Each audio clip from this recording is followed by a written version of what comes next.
Hi, Vanessa. Hi, Dom. So ready to go. My goodness, raring with vim. The hour is late. The glass of wine is half empty.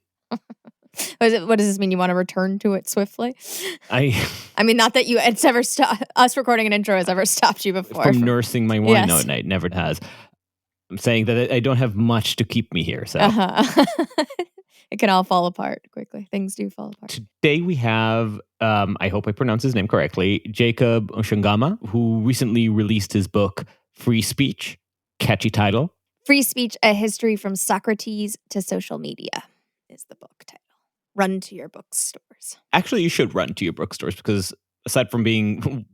helping them stay alive. No, aside from the book being written just addictively, it's that type of review that our current moment really deserves. He had it on his own podcast, but I really recommend just reading it because he takes this idea of free speech, which underpins so much of our discussions here and on certain things, and generally in the podcast sphere and the whatever we are, political nomads, but takes it through all the steps of, I guess, Western history, specifically through the lens of legal impact. How did the legal theories around free speech evolve into what we have today?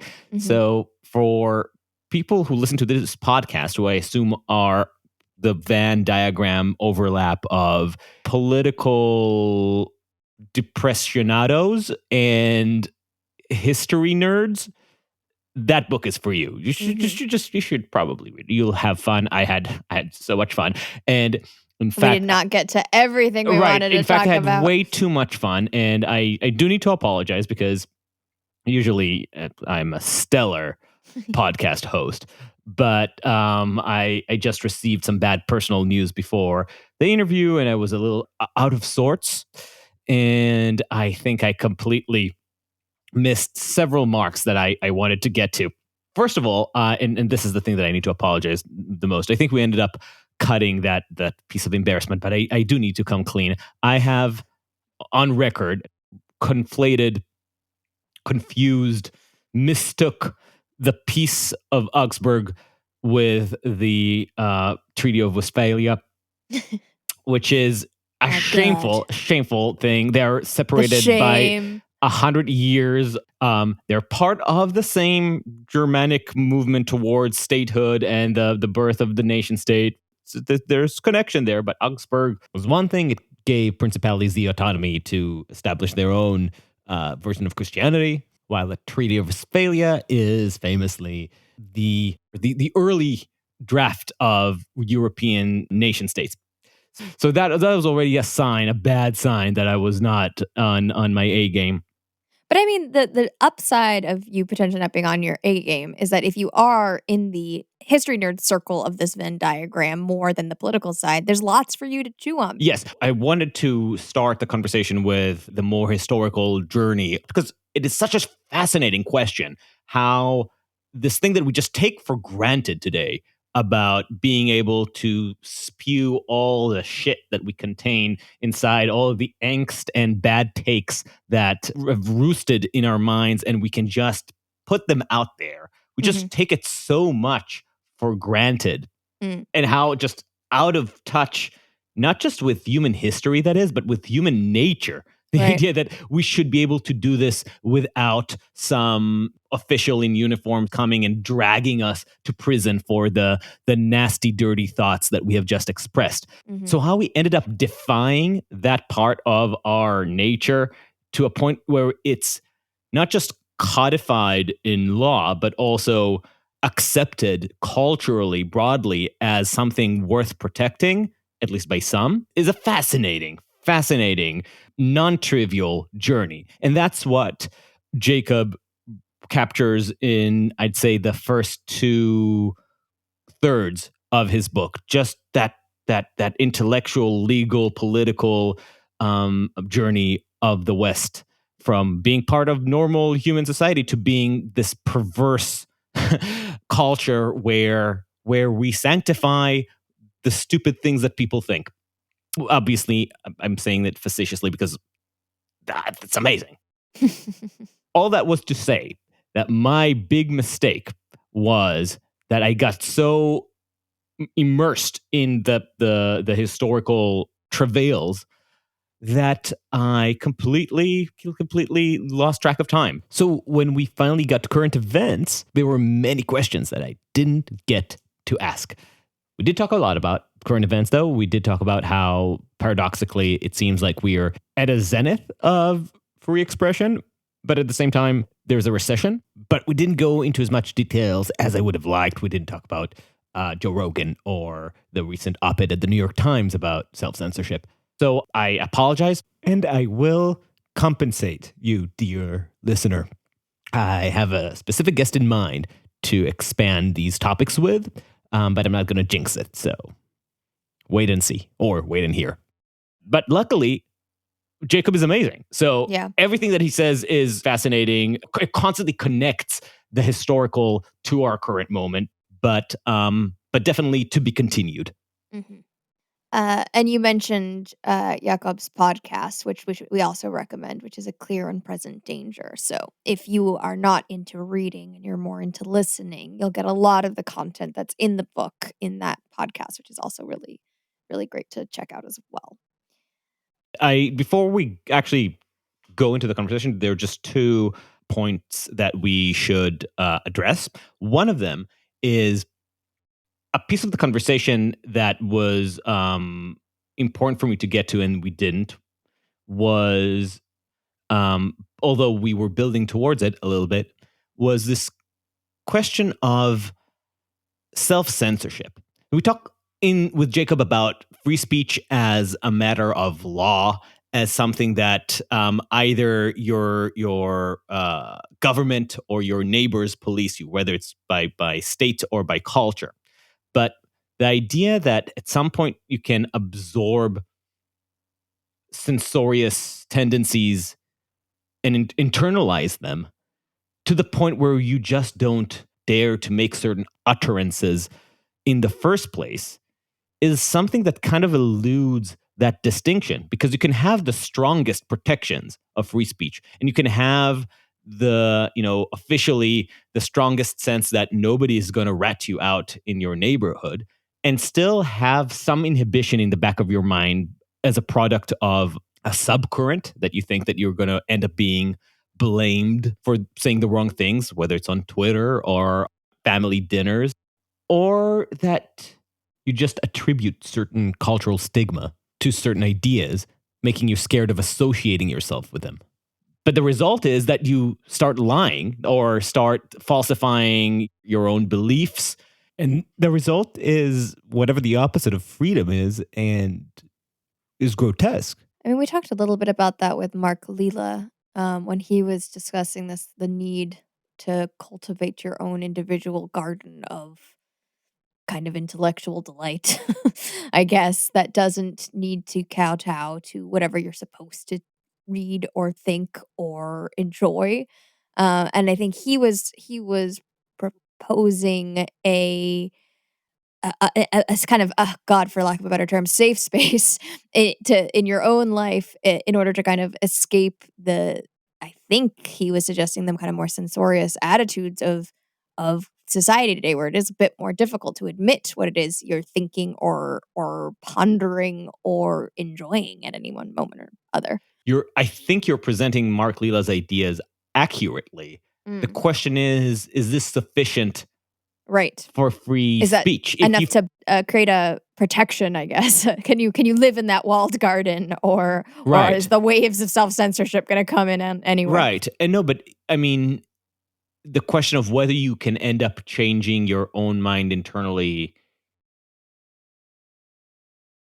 that's one of the premises of 1984, right? Controlling the language and refining the technology of policing and punishment to the point where people can't even think seditiously, not even in their own garden or diary, as is the case with Winston Smith. But even if we are still, I'm not convinced that that's truly a reality. But what is a reality is that people have bad ideas internally and are afraid to express them, have quote unquote bad ideas, have ideas that societies sees as morally tainted.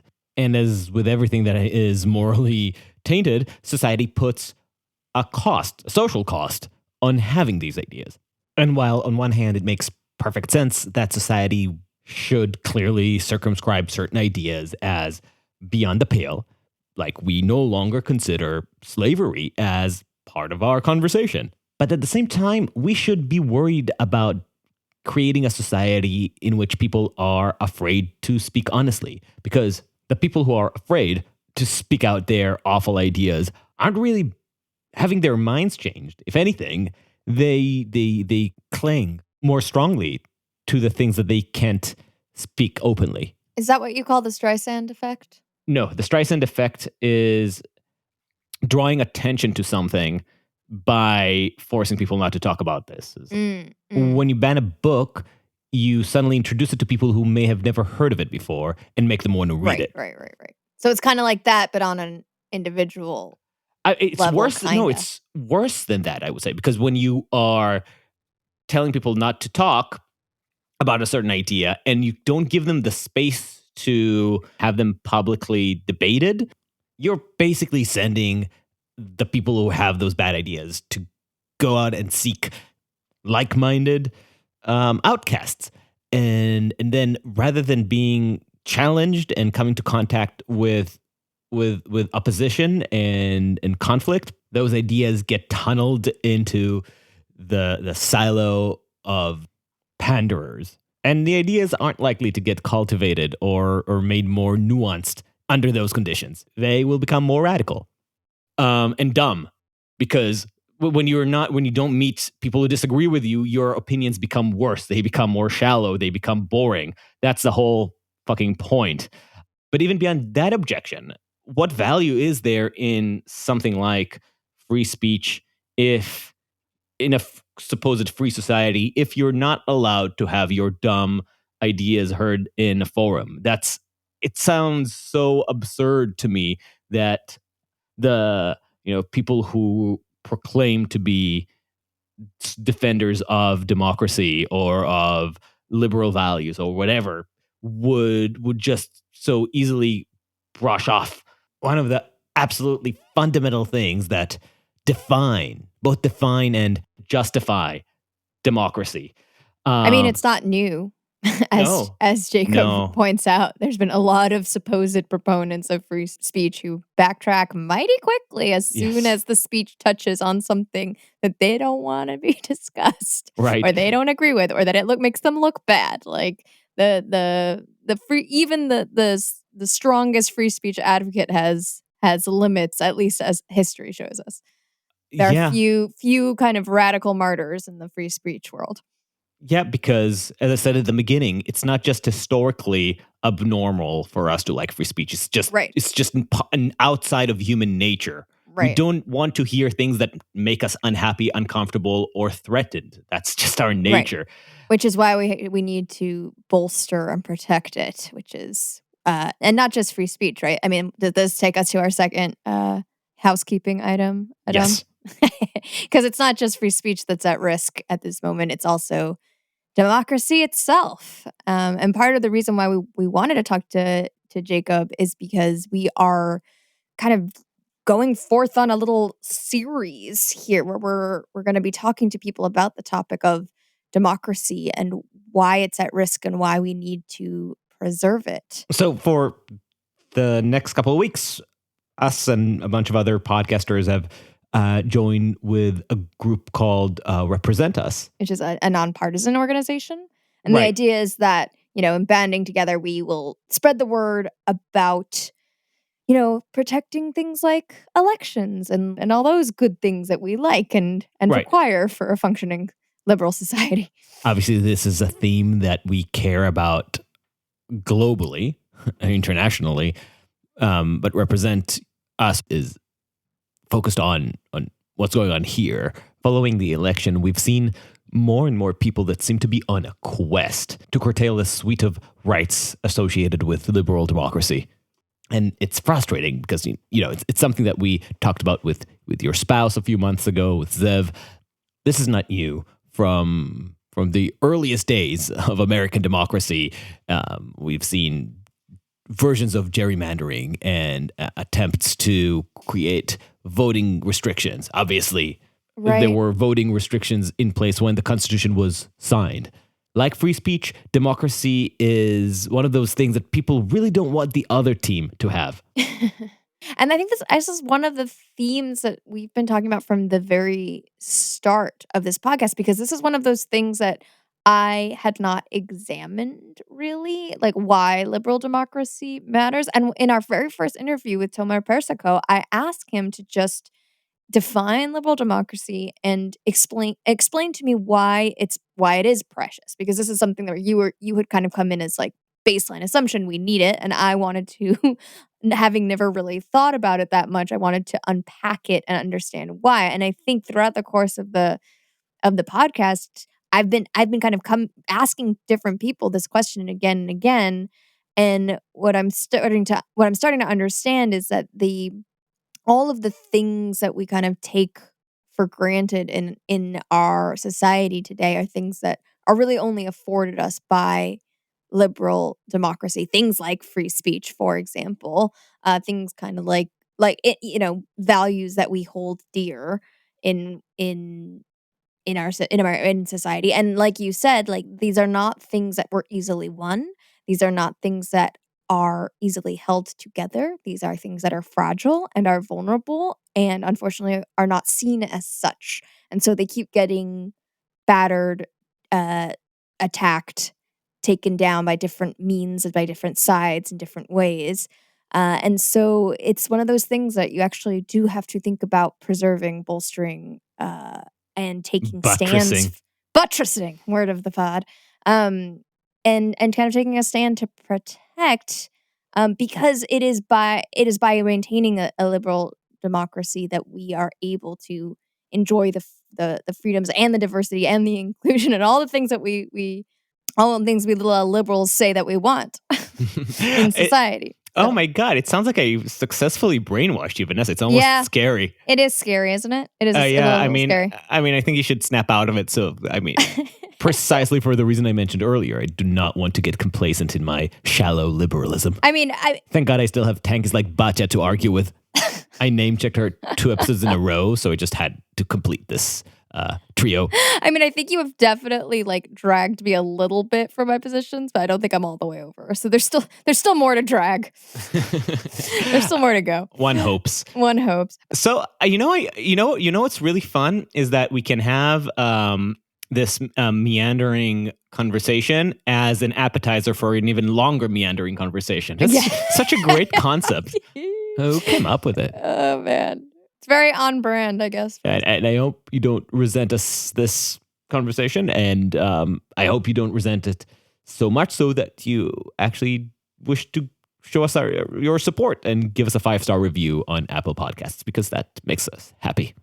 And of course, allows us to reach more people. Yes. And we didn't mention, but if you are interested in this democracy, the other podcasts who are doing democracy themed content and kind of in supporting the cause, you just can go to represent.us/podcast and you can learn more about that. Yes, you can do that. I think I ranted out everything I needed to. And with that, hopefully not too self-deprecating note, Jacob Mishingama. Is it Jakob or Jacob? Whatever you prefer. That's the worst. I have OCD. I can't make arbitrary choices. But Jakob/Jacob, thank you for joining us. Yeah, my pleasure.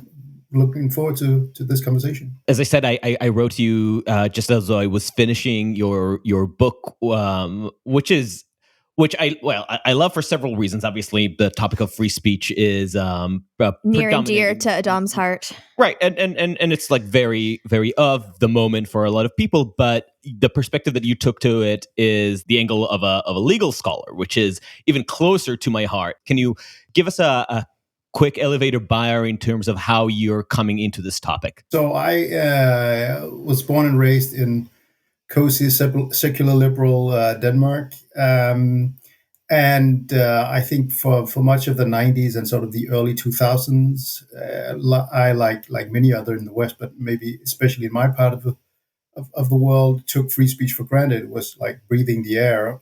And then Denmark suddenly became sort of the epicenter of a global battle of values between free speech and religion, as a Danish newspaper published a number of cartoons depicting the Muslim prophet Muhammad, which set off sort of a huge debate and a violent one. So one of the editors, who later became my friend, still lives with 24 hours security. Lots of terrorist attacks have been foiled. And one of the reasons why the French magazine Charlie Hebdo was murderously attacked by jihadists was because they were one of the few magazines that showed solidarity and republished these cartoons. So this debate arose in Denmark and other places in the world. Sort of, what does free speech mean? Suddenly some of those who would normally have seen themselves as defenders of free speech said, oh, but free speech can't be used to punch down on vulnerable minorities, and it has to be used in a responsible manner, and essentially arguing for blasphemy codes that should be respected in the West, at least when it came to certain groups. And on the right, people were sort of free speech absolutists. But then I saw sort of these positions change. So later on, right-wing government came into power, and suddenly a number of laws were adopted that were everyone knew, even if they were formally neutral, everyone understood they were aimed at sort of Muslim extremists, but so curtailing religious speech. And then suddenly, people on the left who would be worried about the cartoon said, oh, this is a terrible violation of free speech, while people on the right were saying, well, free speech is important, but if we allow this kind of speech, it will undermine democracy and speech as such.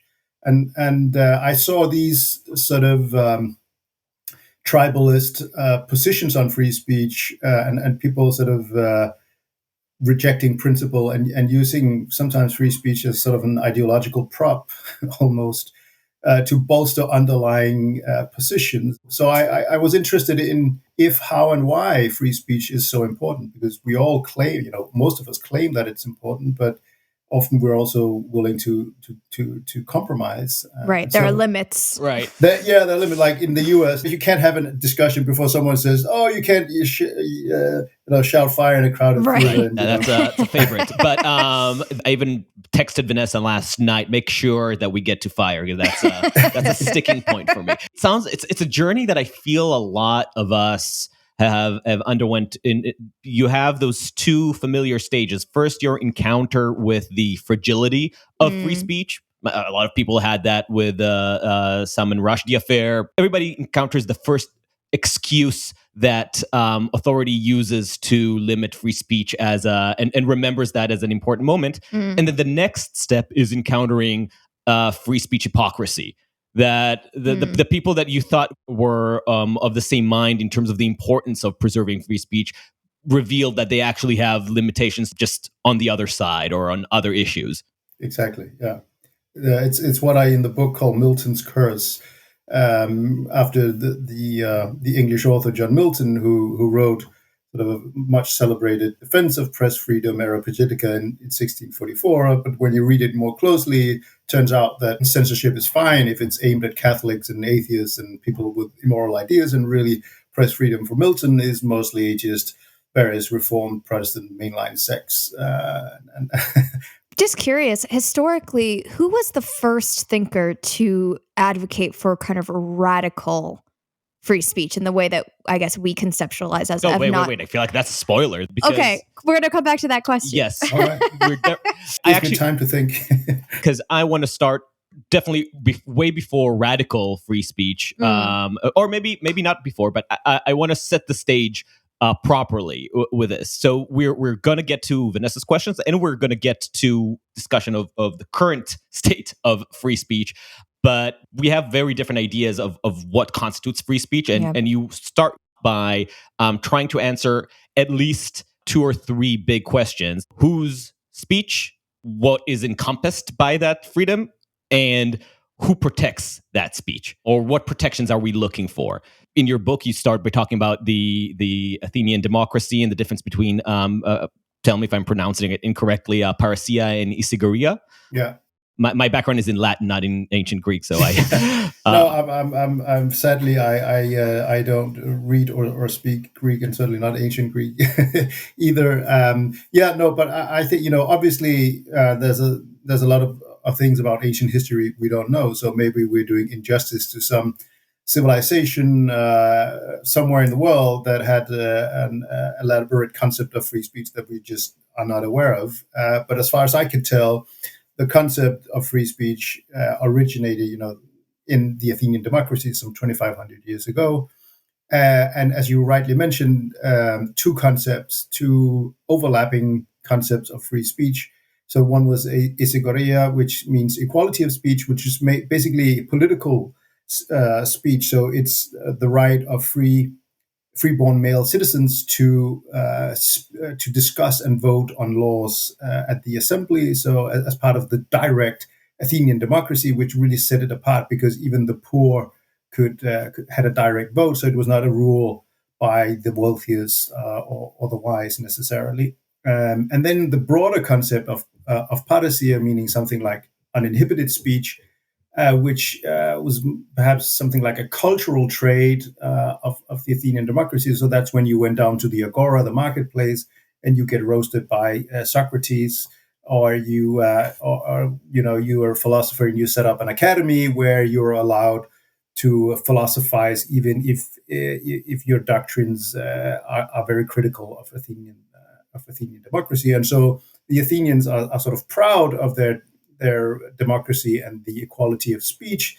They argue. So Herodotus, the grandfather of history, says that before the Athenians developed equality of speech, they were unremarkable, but then they found the strength to beat back the Persians. And of course, there's a fair bit of propaganda in this, but nonetheless, and you have the famous funeral oration by Pericles, where he also extols the virtues of Athenian democracy, including the fact that they deliberate political action before they rush into it. And that was certainly the ideal. It didn't always work out so well for them.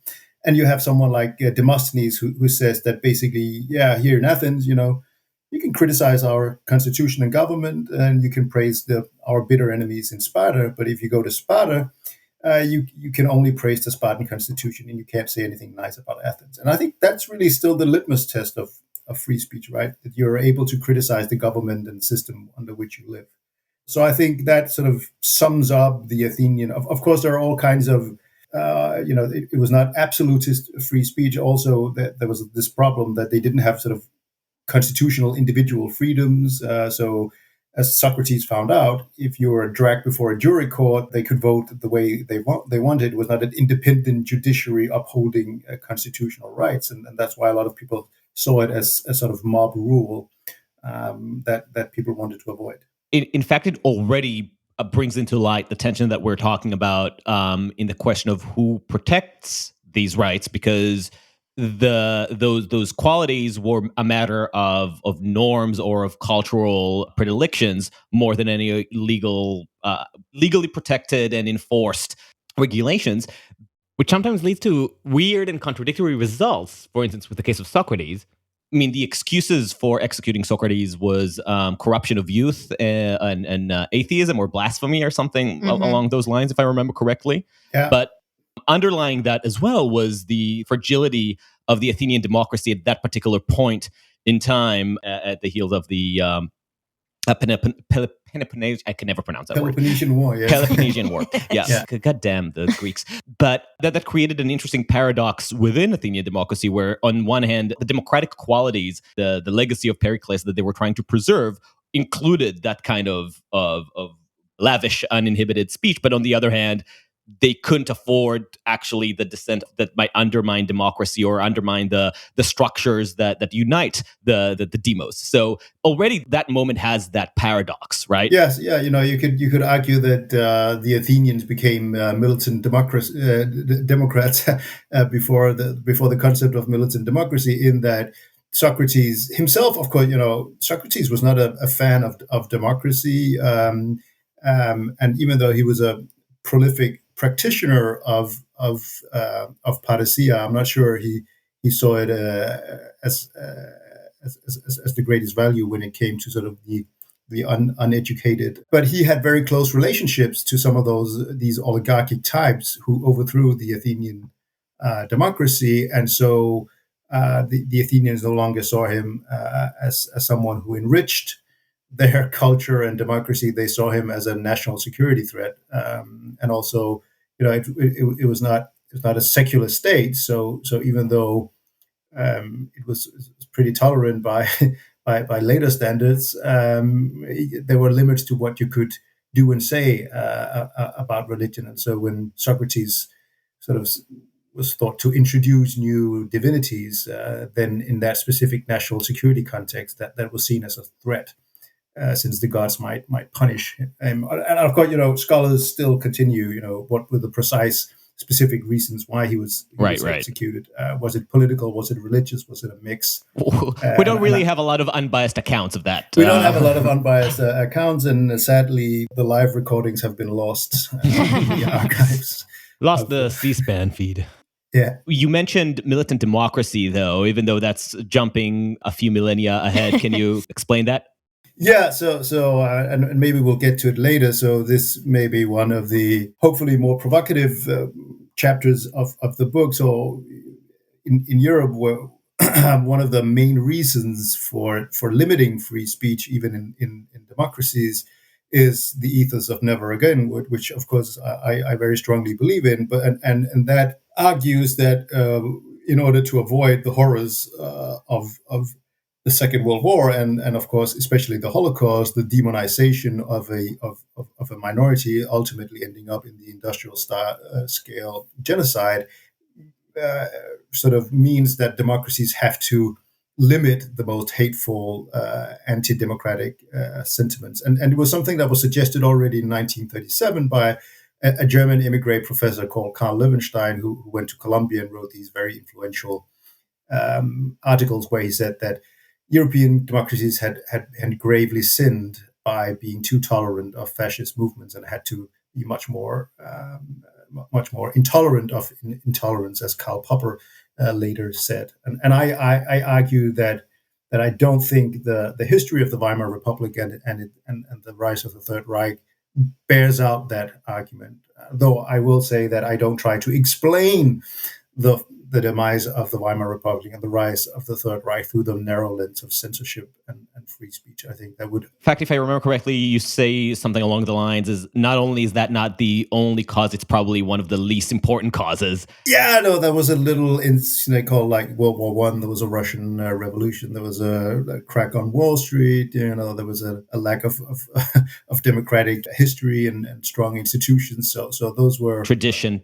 Yeah. This obviously connects to current events in at least in the way that we're thinking about where the limits of free speech should or shouldn't be drawn. Now we have this giant gap of 2,000 years of what we'll broadly call Western history. Can you take us just through what you see as the key points? And maybe in that process, we can touch what Vanessa is asking about, the earliest articulation or articulations of radical free speech. I definitely just want to make sure that we go through the Dark Ages in the Muslim world, because that's a chapter about free speech that I don't often encounter. Yeah, so I think it's important, to contrast Athenian free speech with the Roman free speech. And Adaam, this is maybe where you're more of an expert. Since I'm all about libertas.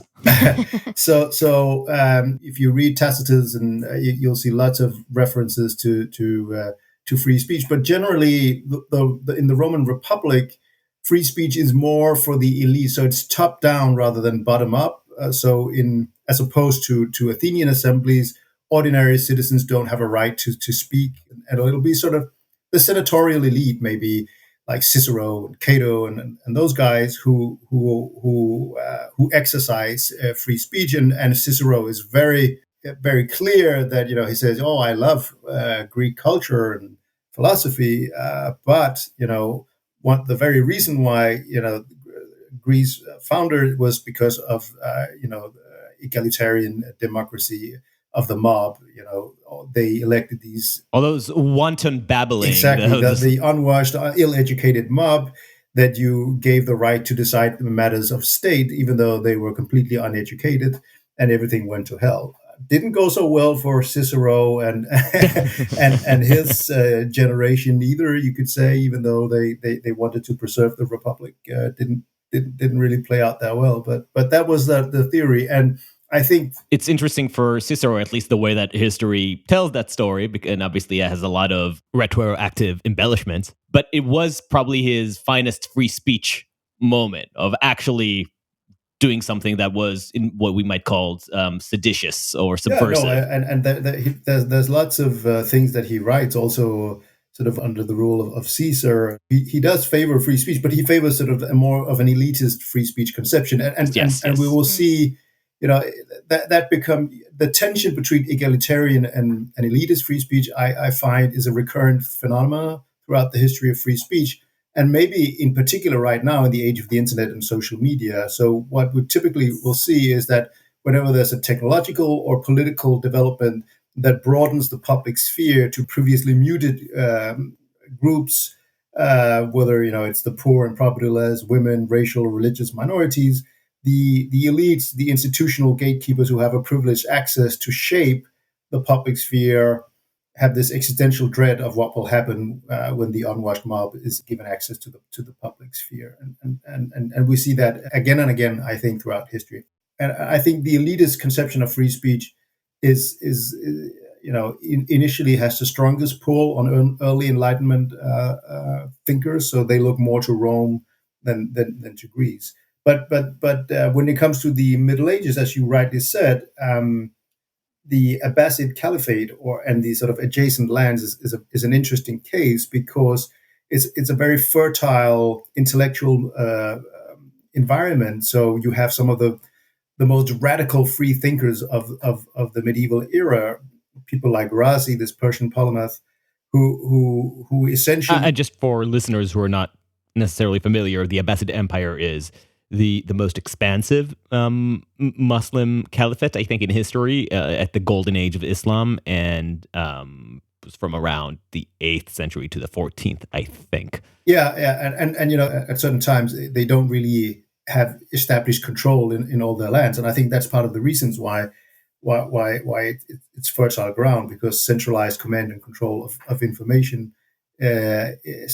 tends to inhibit free speech. But the caliphs essentially translate almost all secular Greek works of philosophy and science, and also advocate sort of an understanding of Islam which leaves more scope for using pagan philosophy, including Aristotle, and so that puts less emphasis, I think, on harsh religious orthodoxy. And you have all these great thinkers and philosophers who will inspire events later on in the Western world. And as I said, some of the most radical free thinkers who emphasize, the role of reason as the ultimate arbiter of things rather than religious orthodoxy, who reject prophecy, who reject the divine authority of holy books and stuff like. So pretty radical. These are like tiny minorities. It's not like a movement, but they are sort of radical ideas that we can pick up from the scraps and pieces that have survived. So there were a small group of radical thinkers within this caliphate, and they weren't rejected. They weren't tortured. Like that. What were the consequences? They were certainly rejected. So for one of them, we only have really his furious opponents' descriptions of what he of what he said and wrote, which means we can't be sure but it certainly seems like he was a radical. And there are different accounts. One of them says that he had to flee persecution, and he was certainly sort of hounded, but not executed or imprisoned. But the fact that their writings on these things don't survive might suggest that later generations were not great fans. I love how much of the history of our historical quote-unquote heroes is told through the lens of their enemies. Right. I mentioned it before in the podcast, but one of my favorite Bertrand Russell quotes is, if there's one thing that can make me appreciate Plato, it's Aristotle's attacks against him. it's a bit of a frustrating exercise, often sort of trying to piece together these things, and sort of when you have like a money quote, seen from our perspective, it's like, wow, this is great stuff. Well, while at the time it might have been sort of embellished by an opponent to make him look Right. as bad as possible. Right. He wasn't as nearly as radical Right. as his opponents made him, and that, wow, he was so ahead of his time. Yeah, exactly. And that actually happens a lot over sexuality in history, doesn't it? Because often people try to depict their enemies as more licentious and depraved than they are. And then you go back and read it 1,000 years later, and you're like, oh, wow, they were so sexually progressive. Yeah, exactly. But just to round off the medieval times, then, I think in Western Europe, there are sort of two developments that pulls in different directions. So you have, the establishment of universities where pagan philosophy is gradually advances. There's a lot of pushback initially, but but ultimately becomes orthodoxy, and I think that has huge consequences for how for the knowledge and dissemination of philosophy and science in later centuries in Europe. But of course, at the same time, you also have the medieval Inquisition, which which very much pulls things in the other direction, which sort of tries to establish a religious orthodoxy that can ultimately end up with people being burned, imprisoned, and tortured. Even though the numbers of people who were executed were not as dramatic as once believed, I think we can be pretty certain that if you lived in a village somewhere in Germany and France, and suddenly the Inquisition come along, and you have a lot of people being put up on a scaffold and being shamed in front of people, and some of them are burned, that will have a certain effect on your willingness to question religious beliefs, and will have an effect in terms of self-censorship. And I imagine that the university scholars weren't the ones No, being exactly. pulled up onto the scaffold. And there were actually relatively quite few cases being brought, sort of legal cases being brought against academics. And I think this may have something to do, again, with this elitist egalitarian conception. So the church might grudgingly accept that you have a small, tiny elite of well-educated scholars who speak Greek and Latin and sort of push the boundaries of orthodoxy. But it's a very different thing to have ordinary people question the authority of the church and religious orthodoxy. So that's something that you want to avoid at all costs, sort of a popular spread of heterodox ideas. Let's fast forward. Obviously, we have the Reformation and the printing press. Nobody really needs any reminder how revolutionary the printing press was. Yeah. Well, getting to what Jakob was saying too, it's like, and whenever there's a technological movement that it broadens the scope, that was one of the biggest. Yeah. Right. And with that, and even today, every time we have these conversations, and it happened so many times, happened with Martin Gurry. He's great. I love his book. He's phenomenal. Yeah, great. Happened with Matt Welch too. Yep. Every time that we talk about the throes of debate on social media, they basically say, deal with it. This is what happens when you have technological changes. A debate that is ongoing.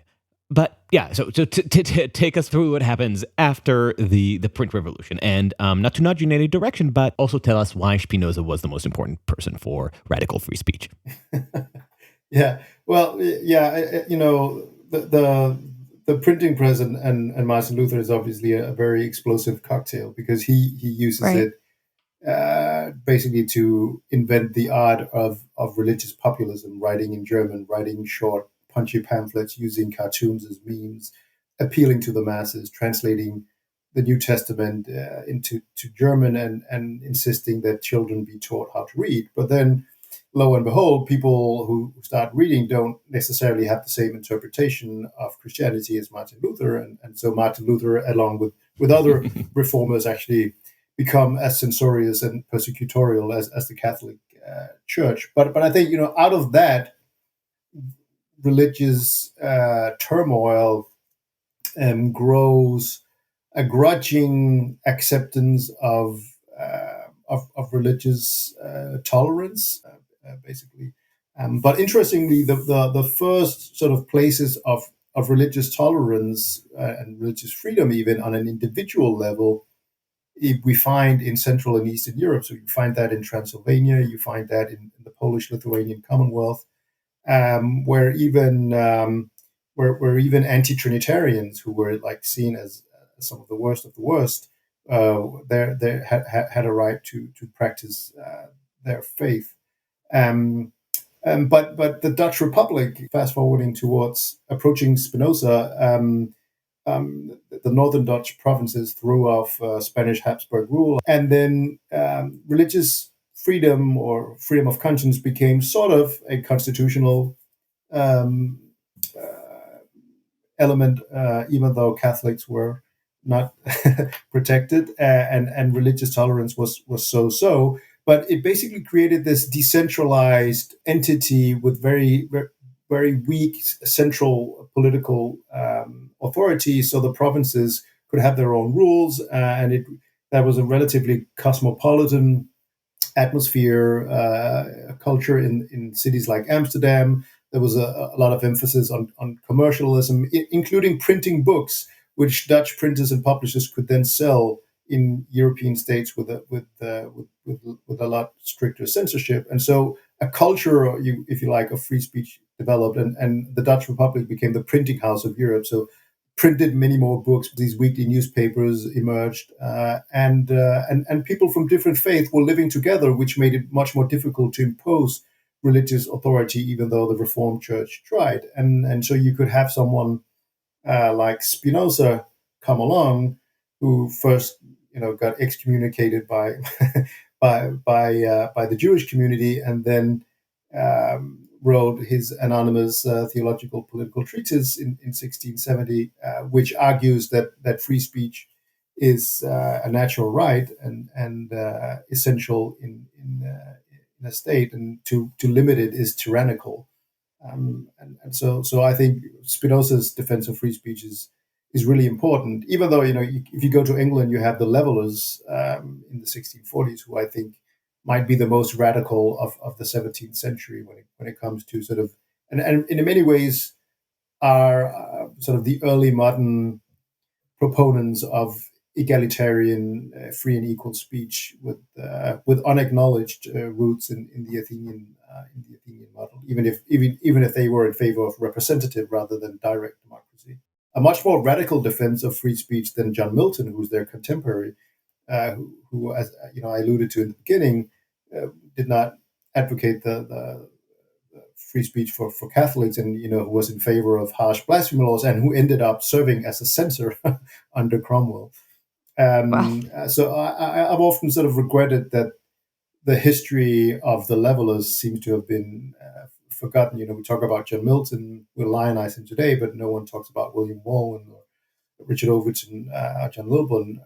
They are sort of known only by specialist scholars.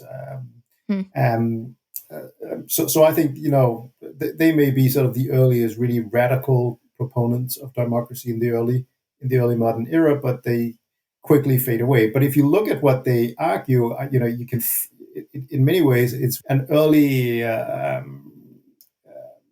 idea of what would later be enshrined in the First Amendment and the U.S. Constitution, the ideas of the Levelers. If you look at Madison, for instance, I don't think he specifically references the Levelers, but the ideas in many ways are very similar. We can't really talk about how free speech was treated or even conceived of during those periods or these different groups without understanding the context of the things that they were struggling against, the sort of censorship that they saw as most pernicious.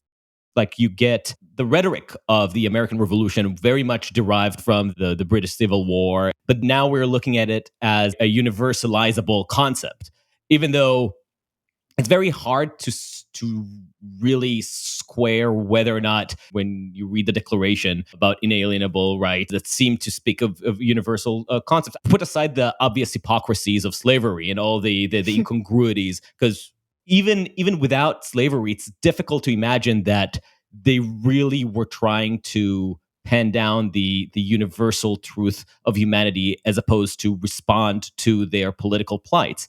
Yeah, or that there might be differences between them in to which degree they thought of these freedoms as truly universal. I think someone like if you go to France, someone like Condorcet, for instance, seems to me to be someone who really believes in universal freedom. So he's an early uh, he's probably the most radical French philosopher in terms of his defense of free speech, but he's also against slavery. He's in favor of the equality of the sexes.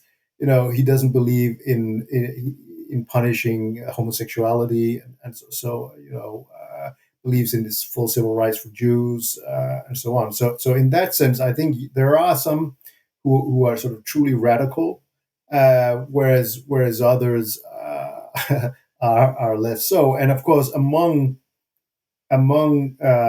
founders and framers, you also have the split between the elitist and the egalitarian free speech conception that you see break out in 1798 with the Sedition Act.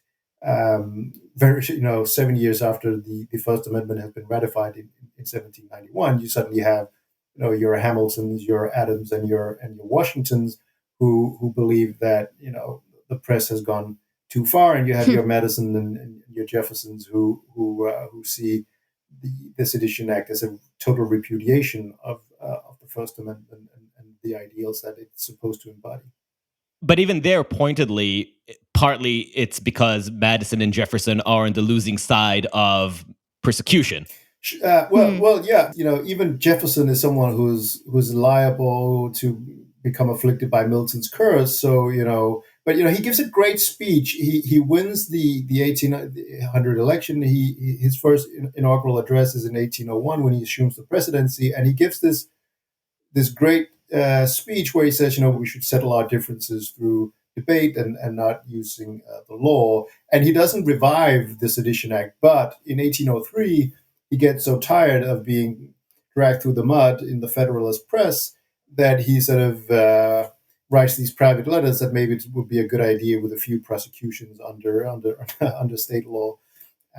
So in that sense, he too compromised, and even I think someone like Tom Paine would definitely be someone who saw Enlightenment values as universal. But even he, when he was in France, there's a moment where he says, we have to clamp down on calumny because calumny is eroding all authority, and he can see the sort of the terror spinning out of control, and of course he very nearly is beheaded himself. So that goes to the big question. One of the big questions that free speech is something that even its most ardent advocates really can't stomach.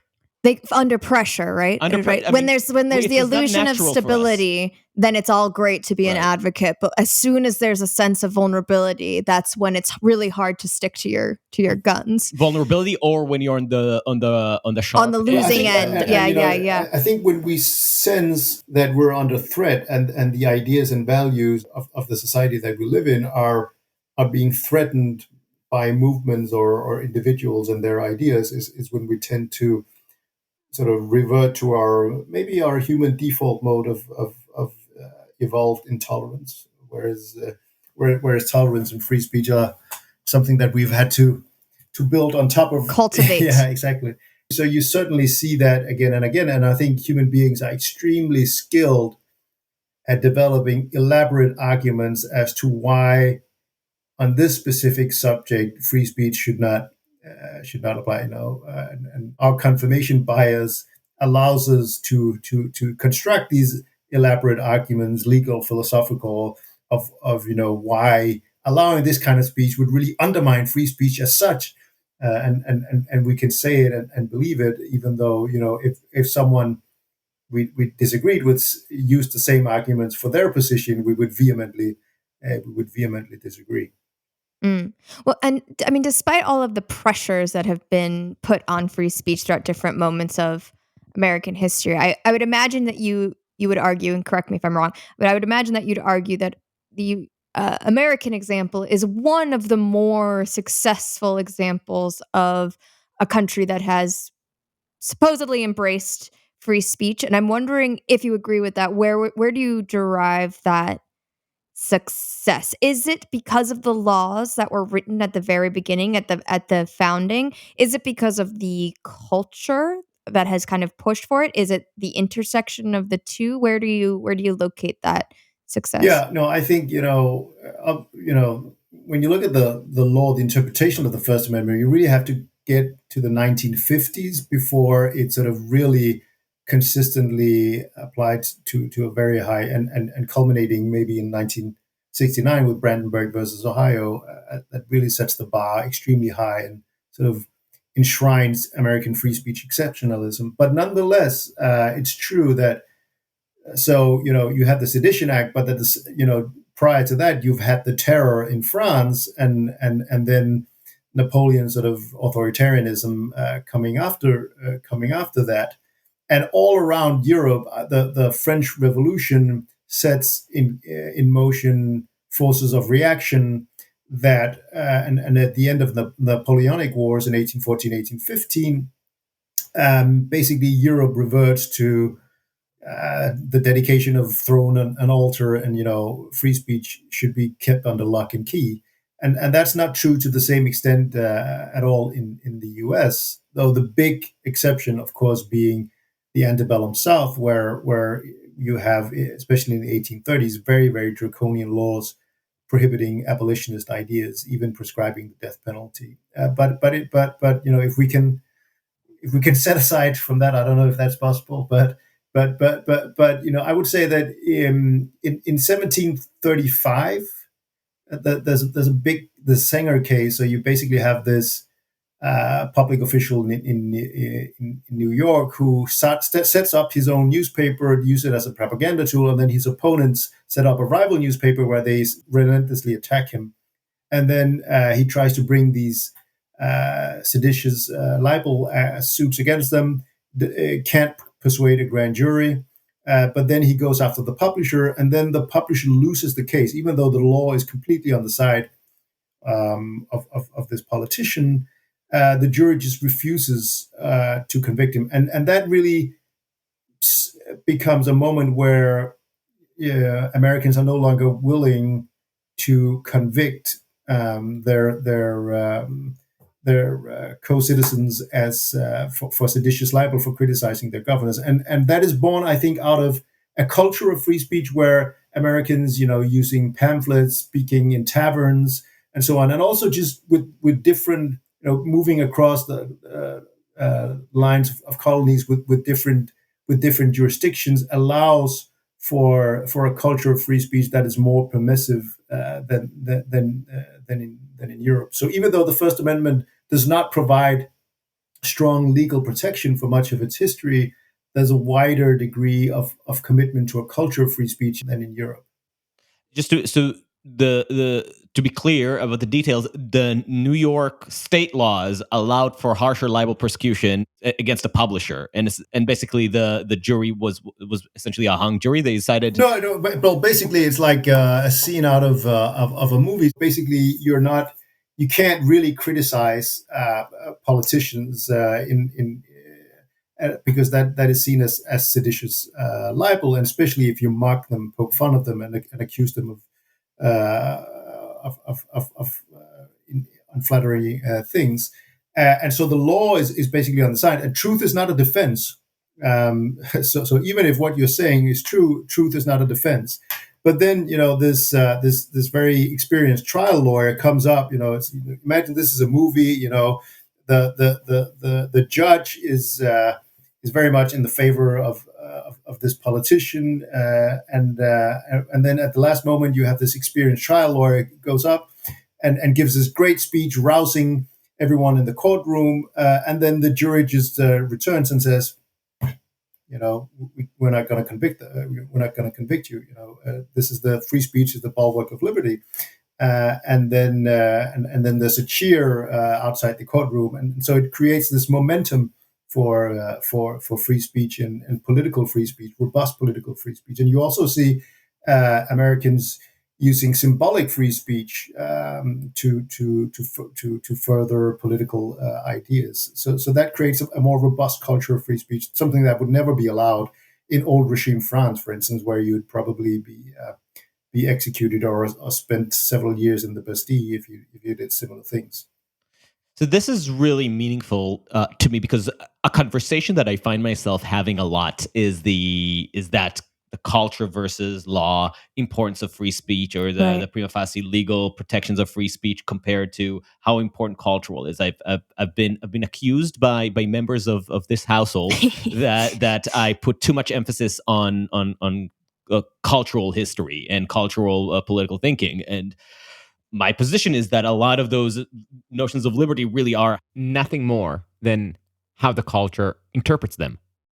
And in contrast, a different argument that we find ourselves sometimes having is the question of critical race theory is something that we talk often in this podcast because I've studied critical legal theory as an Israeli student intrigued by American legal quiddities.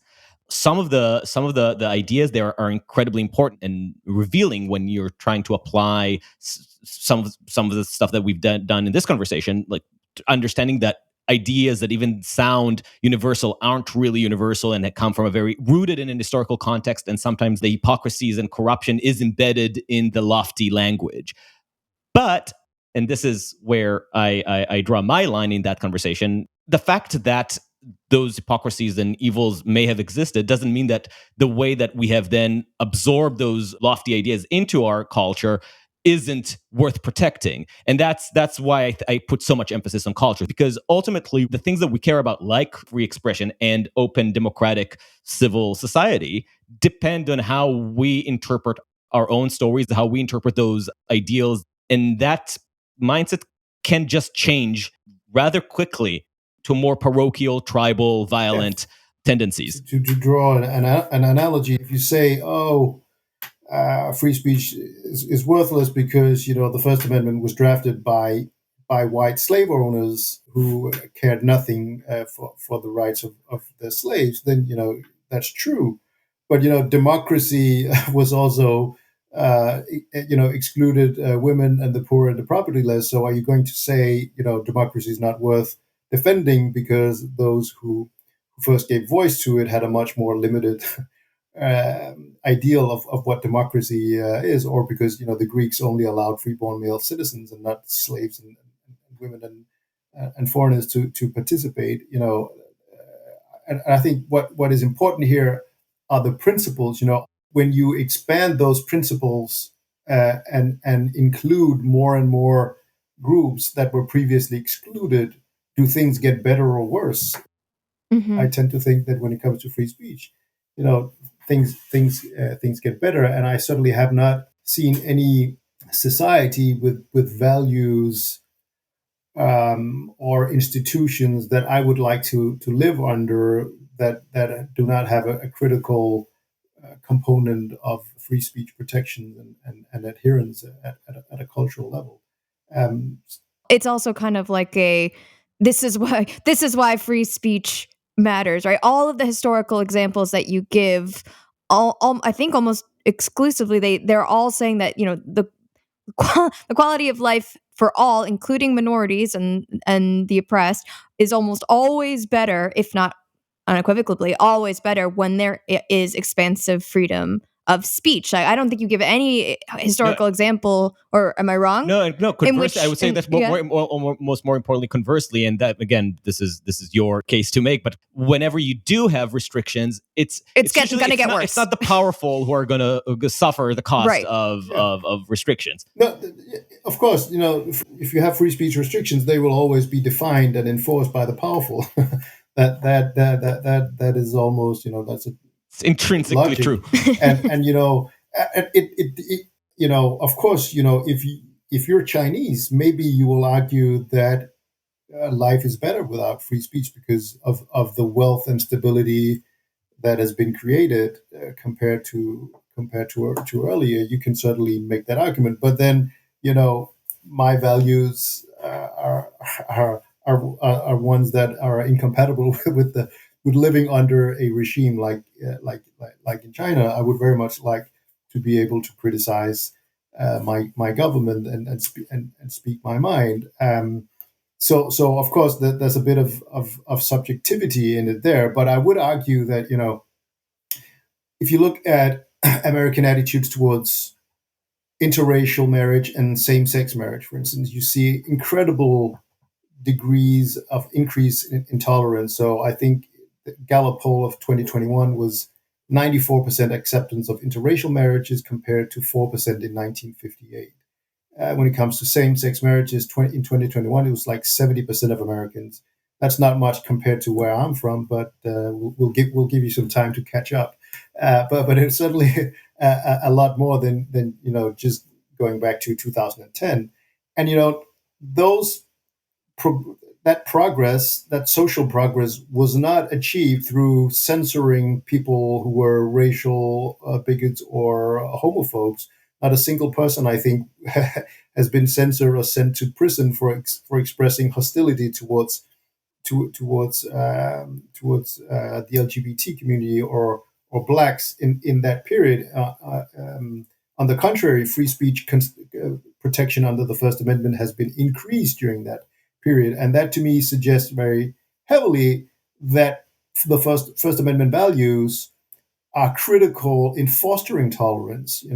Why are more people acceptant of interracial marriage? Well, that's because civil rights movement used the free speech, won some pretty important victories, but also used it to petition, to demonstrate unequivocally, the injustice of Jim Crow, to have newspapers come and see, peaceful civil rights activists being attacked by dogs, being hosed down, being arrested for holding up a sign saying "one man, one vote." And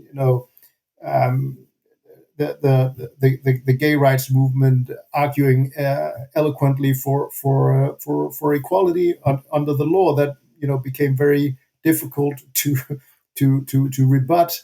And so I think in that sense, free speech has played an incredibly progressive role. I was in Washington D.C. I think last week, and so I stayed at a hotel near Lafayette Square, just in front of the White House. And so if you go back to 1917, American suffragettes were protesting there, and I think they burned an effigy of President Woodrow Wilson because they demanded the right to vote. So fast forward 100 years, I'm living on the Upper West Side. I take my son to a museum, and when we exit, there are tens of thousands of protesters, most of them women, wearing pink pussy hats and shouting profanities at President Donald Trump. And none of them are arrested. In fact, the NYPD are there to protect their First Amendment freedom. So to me, that's a very powerful demonstration of how free speech has, in practice, not only in principle, been maybe the most powerful engine of human equality that we have ever stumbled upon. And how do you characterize our current state of free speech culture? Because that was a very rousing thinking of our through line of American culture, but we're also at a moment where it feels more fragile, and maybe even more so in Europe. So how do you diagnose our current status in terms of free speech? Yeah, I think on one hand, we're living in a golden age of free speech. It's a constitutional protected freedom. It's an international human rights norm. You're sitting in an apartment in Brooklyn, I'm guessing. Queens. Okay. And we're not cool enough for Brooklyn. Yeah. And I'm sitting in Denmark, and we can have an uncensored conversation in real time. That's unimaginable to previous generation. But at the same time, I would say that we're living through a free speech recession, where both the culture of free speech, specifically maybe in the US, but also the legal protections of free speech, and that would be especially in Europe, are being undermined by liberal democracies. It's not surprising to me that the resurgence of authoritarian states is fueled by censorship and repression, because that's the 101 in the authoritarians' handbook, right? The first victim of authoritarians is free speech. Go back the Athenian democracy, and that's how the oligarch got into power. But I think there's this idea that is gaining ground that free speech entrenches unequal power relations, is a threat to minorities, is a threat to just like truth and democracy as such, and therefore, um, um, elites among politicians and even in the media who would previously have very strong free speech instincts have become more apprehensive about the idea of free speech, and maybe that it has gone too far and something needs to be done to impose some sort of semblance and top-down control of an unruly public sphere. And I think, they're right in that, that's what Martin Gurri describes in his book, that, we are living in a fragmented era where trust in institutions have dropped. And so it seems like we're living through chaos, and when the disruption is real. The disruption is real, and the harms and costs of free speech have been amplified. And I think also as human beings, a lot of the harms and costs of free speech we wouldn't necessarily see before, because there would be editors and journalists who would not allow certain kinds of speech into the public sphere. Now it's there for everyone to see. And also as human beings, I think we tend to take in democracies, we tend to take free speech, all the benefits for granted. So we don't, when we're having this conversation now, we're not thinking of it as exercising our right to free speech. We're just talking. We're doing a podcast interview. It's what we do every day. But if you're in Russia or in Iran or Turkey, there could be severe consequences for doing what we do now. And at the same time, I think we also have this negativity bias. So we tend to focus myopically almost on the threats or perceived threats and harms and costs of free speech. And unfortunately, when we do that, the cure tends to be worse than the disease when it comes to laws and regulations. It's also some complacency, like you said, I think, right? Because you would take so much of this free speech infrastructure for granted, and we just assume that, if we only make those minor tweaks in what's permissible, then we get to keep all the good stuff that we got from it, but we'll just rid ourselves of those little tumors. Yeah, exactly. Good example. So yesterday, the European Commission said that they want to ban Russian propaganda media outlets. RT, yeah, we were going to ask you about that. And everyone says yes, of course, because we're all affected by what we're seeing. We want to help the Ukrainian people, and I'm all in favor of really harsh sanctions. But I think this specific one is a really, really bad idea. First, do you really want the European Commission to define what is propaganda, truth, and lies for 27 democracies? Is that a precedent that you're comfortable with? It's certainly not a precedent that I would be comfortable with once it's introduced. But also, what does it suggest? It suggests that people in democracies are so gullible that they will fall for Russian disinformation and propaganda. And what we're seeing is the opposite. The Ukrainian perspective has completely won over at least the platforms of Twitter and Facebook and YouTube. Everyone has the Ukrainian flag, and the narrative is very much pro-Ukrainian. And I think the Russian disinformation and propaganda just looks so weak and pathetic. And of course, what will happen is that if the commission does it, it will provide talking points not only to Putin, where he says, "Oh yeah, they're saying they're fighting for democracy, but look, they're censoring us." But it will also provide talking points and whataboutery points to sort of Putinists, apologists on the right and left in Western countries who will say, "Oh yeah, you're fighting for democracy, but you're no better than the Russians because you're using censorship." So and of course, the Russians will respond by kicking out BBC and Deutsche Welle and others. And, the benefits in democracies of shutting down RT are zero, but the loss of having these small islands of critical journalism in Russia at this moment are huge. So I think it's really, really a harebrained idea, even if I understand what motivates it. Right, and this is to the whole point that I came in thinking about after reading your book, and it's something that's on my mind. The different tendencies that different groups try to censor, where the right tends to focus on things like depravity, impiety. The left usually goes to things like incitement or hate, and sometimes ideological impurity. But in the case of RT, there seems to be like a nice, easy villain for everybody to target, and they are a villain. But the idea that banning them would matter is exactly where you find that beautiful bipartisan consensus of how to solve problems in the wrong way. And ironically, at a time, as you point out, that we see that I don't remember whose quote it is, the idea that propaganda can heighten the passions of the public, but it can't create them. Yeah, so it's Aldous Huxley, this quote from Huxley, right. 1936. And we see the same playing out right now with, for instance, Tucker Carlson. Tucker Carlson is another target. People constantly want to encourage ad boycotts, thinking that somehow if they tweet enough about it, Fox is going to fire him. Or even like cancel culture more generally, right? Like how many people get quote unquote canceled and then their ratings go through the roof. Right. That's for sure. That's Streisand effect, right? But with Tucker Carlson, they try to push him out. And what happened now, like with the latest thing they would try to attack him on, totally justifiably because his speech was repugnant, was has Putin ever done cancel culture to you? It was absolutely insane. But now, 4 or 5 days later, he's completely backtracking and saying Putin is a villain. So he realizes his own position was untenable. He didn't need to be canceled to see that everybody who was really into the pro-Putin appeasement has now changed because propaganda doesn't create those feelings; it exploits them. Yeah, no, I totally agree. And also, if you wanted to crack down on RT and Russian disinformation, what about the Western-based pundits and others who basically say the same things? Do you also want to go after them? I've been looking at almost Glenn Greenwald.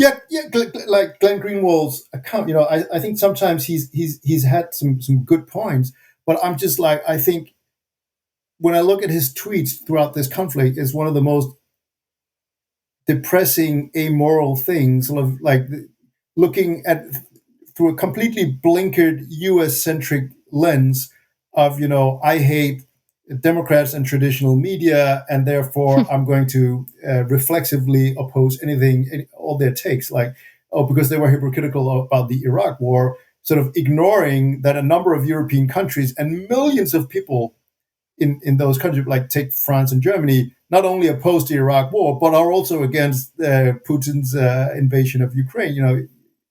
So that to me is incredible. But I would defend Glenn Greenwald's right to incredibly bad takes any day of the week. But if you really wanted to take away Russian propaganda talking point, then arguably you'd have to go after him as well, and Tucker Carlson and Steve Bannon and lots of others, both people on the left and the right, because this Ukraine conflict, confirms sort of the horseshoe theory, where you have sort of people on the left and the right who unite in their hatred or dislike of liberal democracy. And I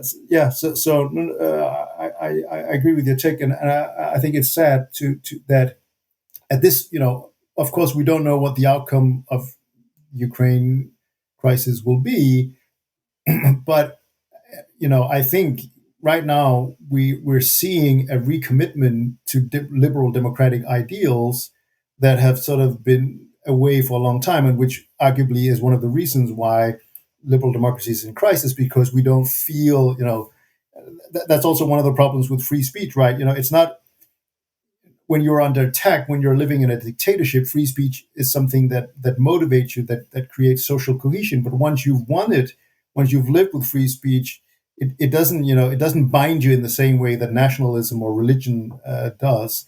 And so, you can think of it as, why is it so important? It's just a principle that my ideological enemies get to spread their propaganda. It was a story that I keep coming back to in my head. I remember doing some reporting 2 years ago about internet shutdowns and the way that different countries approach this.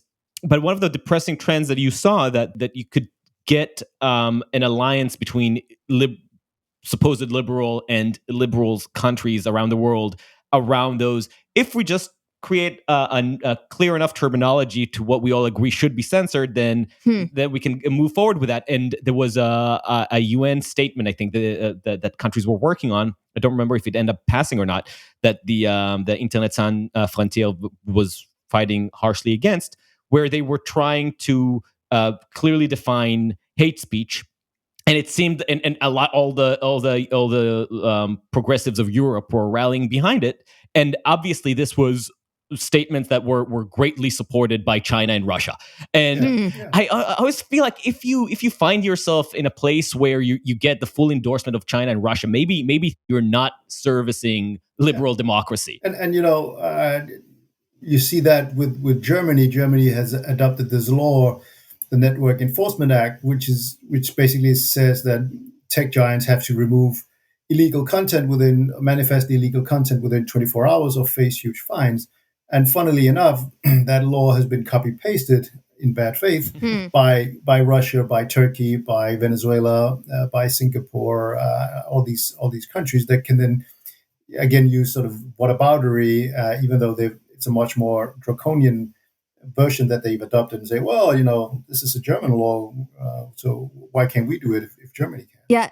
So in our last 5 minutes, Jakob, I'd like to ask you these questions about democracy, if you don't mind. So we're going to be having a series of conversations with other folks who think about these questions, and so I just want to get your take on them. They're kind of basic, but fundamental and important, I think. So I'm going to tell you all three questions just so you have like the arc in your mind. So it's just what constitutes liberal democracy? What is it? Why does it matter? And what is the most important thing we can do to protect liberal democracy today? So I'll start at the top. What constitutes liberal democracy? It combines popular sovereignty with respect and dignity and autonomy of the individual, along with the independent institutions and the rule of law. So it's a very delicate ecosystem, which is very difficult, I think, to build and sustain, and of course its history is very brief and short. But to me, it looks like the best system ever invented. So I hope we can keep it. This is, I think, to me, a very interesting question, because everybody defines or understands the key features of a liberal democracy differently, but how they define it usually pertains to why they find it so important or not important if you're Viktor Orban. But but still, it really depends on the way you define it. For instance, for me, you were talking about Pericles. I remember when I was first studying that oration. That to me shows how free interaction and free speech aren't just the mechanism to protect democracy; they are the raison d'être of democracy. Free speech is not only the bulwark of liberty; it is the first freedom of democracy. And so it really doesn't matter, if you're big into privacy or climate change or any sort of other worthy goal. Free speech is really what you want in order to be able to press your case, to rally for action, to make your argument, to persuade your opponents. And also, I think free speech is really, in a democracy, is the antithesis of violence. It basically is a commitment to the idea that we can settle our differences, that we can be pragmatic and compromise through discussing different ideas. So in many ways, I've become much more pragmatic on many issues. The one issue where I'm not pragmatic on is free speech, because I see free speech as the basis for pragmatism and compromise. Because in order to compromise and become pragmatic, you need to have a discussion, and then then we can settle on something where we both can live with it.